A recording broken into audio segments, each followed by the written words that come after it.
Hi అండి. ఈరోజు మనం చూసే టాపిక్ వ్యాధులు వ్యాప్తి. వ్యాధుల అధ్యయనాన్ని పాథాలజీ అని అంటారు.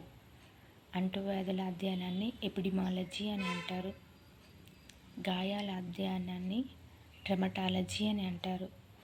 వ్యాధి నిర్ధారణని డయాగ్నోసిస్, వ్యాధి నిరోధక శక్తిని ఇమ్యునాలజీ.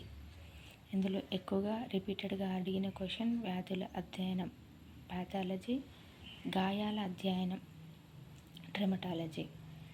ఈ వ్యాధులు అనేటివి మనకి చాలా రకాలుగా వ్యాప్తి చెందుతాయి. అందులో గాలి ద్వారా వ్యాప్తి చెందుతాయి, కలుషిత నీటి ద్వారా, దోమల ద్వారా, ఇలా పలు రకాలుగా వ్యాప్తి చెందుతాయి. అందులో ఫస్ట్ది గాలి ద్వారా వ్యాప్తి చెందే వ్యాధులు.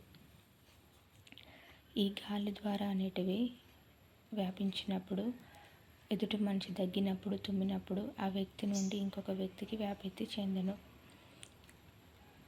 ఈ గాలి ద్వారా వచ్చినవి అన్నీ కూడా మన శ్వాస వ్యవస్థ పైన, అంటే ఊపిరితిత్తులపైన ప్రభావం చూపును. ఇందులో కొన్ని డిసీజెస్ ఉన్నాయి. అవి జలుబు, కోల్డ్, ఇన్ఫ్లుయెంజా. ఇన్ఫ్లుయెంజా అనేది 2 టైప్స్గా ఉంటుంది: బర్డ్ ఫ్లూ, స్వైన్ ఫ్లూ.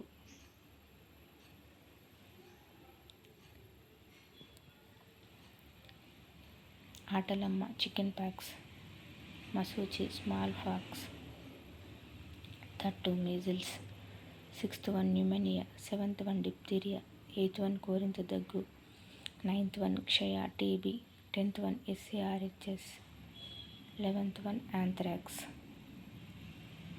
ఎక్కువగా ఇవి శ్వాస వ్యవస్థ అంటే ఊపిరితిత్తులపైన ప్రభావం చూపును. అందుకే తగ్గినప్పుడు కానీ, ఎవరైనా తుమ్మినప్పుడు కానీ మాస్క్ కానీ, నాప్కిన్ కానీ కవర్ చేయాలి.